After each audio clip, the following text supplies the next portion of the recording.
Hey, what's up, guys? You already know what time it is. You chilling with your girl, Madam, and we're gonna go over to TooFab, and it's done by the TooFab staff. And this is about the SWAT actor charged with supplying drugs that killed the Bedhead founder's son. 33-year-old Mimi Snowy, the alleged orchestrator of the Hollywood well-oiled Hollywood drug delivery service, has also been charged. SWAT actor Killif, I apologize if I mispronounce anybody's name, as I always do in any of my articles, has been accused of supplying the drugs that killed an heir to the Bedhead Company. 37-year-old Ray Mascanaro, son of Bruno and Cara Mascanaro, was found dead in his Beverly Hills apartment in November 2020 after taking what he thought was Oxycontin pills that were later confirmed to be laced with fentanyl. On Thursday, the 36-year-old S.W.A.T was charged in a federal grand jury indictment, alleging he was one of the ones that delivered the fatal opiates. Prosecutors claimed that the actor was one of 19 drivers who worked for the 33-year-old Mirella T, aka Mimi Snowy, the alleged orchestrator of the well-oiled Hollywood drug delivery service. According to the indictment, T provided cell phone and narcotics, including counterfeit oxycontins that contained fentanyl, to Sy and other drivers to facilitate the delivery of drugs to customers across Los Angeles County and everywhere else. To facilitate drug payments, T gave S.W.A.T and her other drug delivery drivers her electronic payment usernames, such as $Club Mimi at Club Mimi and 123mimi at gmail.com.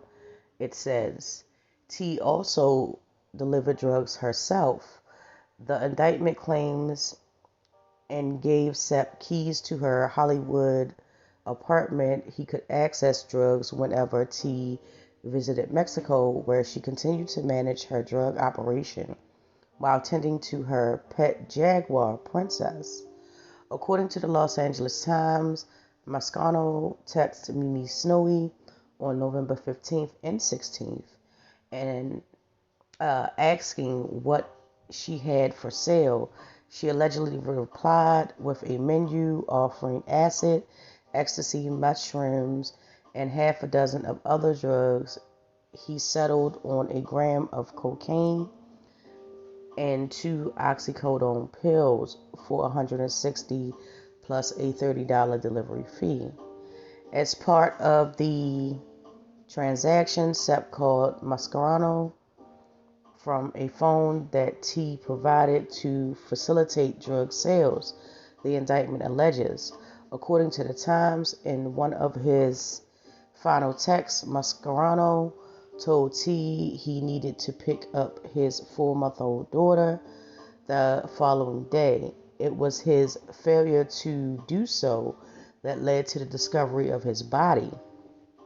Before and after the fatal overdose, other drug customers raised concerns about the authenticity of and safety of the oxycodone pills that T and S.W.A.T allegedly distributed.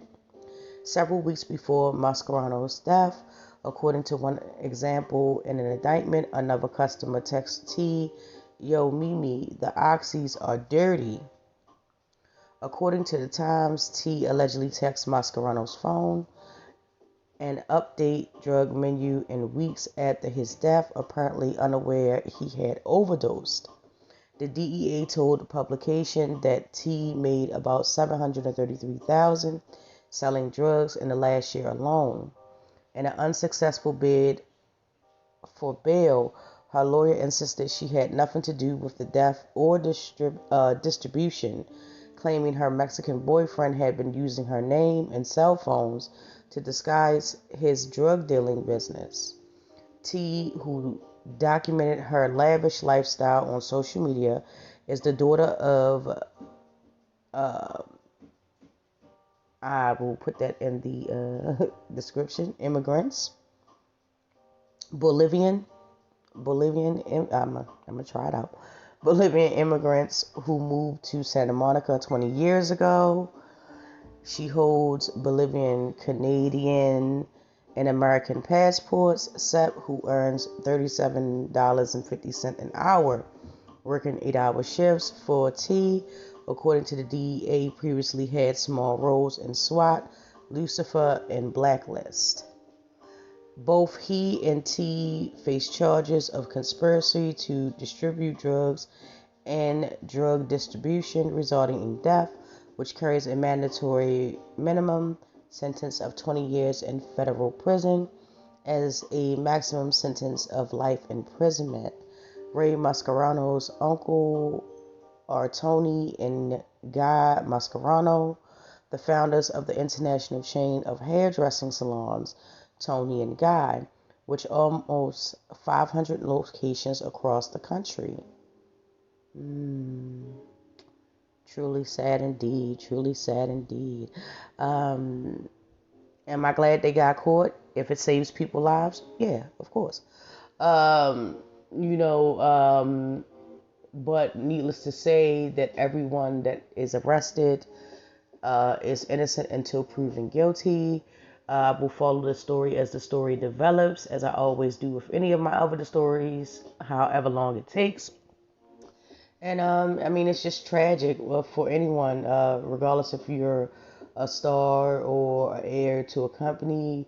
Um, the threat of Oxycontin overdose is very real, and it is one of those issues that people face nowadays. Um,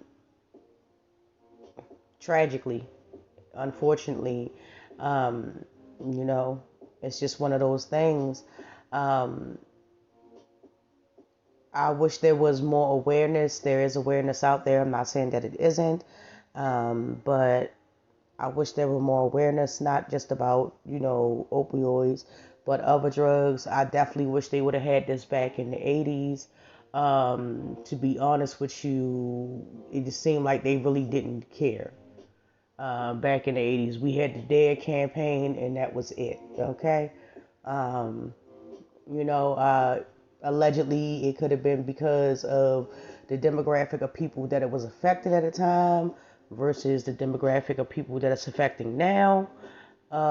Allegedly, I don't know. However, um, either way, it's truly sad. It destroys families, lives, um, and a whole range of things that could and would happen when dealing with drugs and drug use.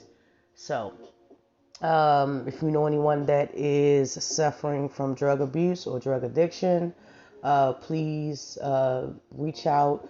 There are multiple websites, talking groups, meetings that you can utilize to help try to bring this person or loved one or family one, etc., out of these types of situations so that they can have a better quality of life, and most importantly, be around for friends and family. And with that being said, you guys, I would definitely would like to hear what you have to say down in the comment section. And we're going to keep it going to the next video. Until then, you guys.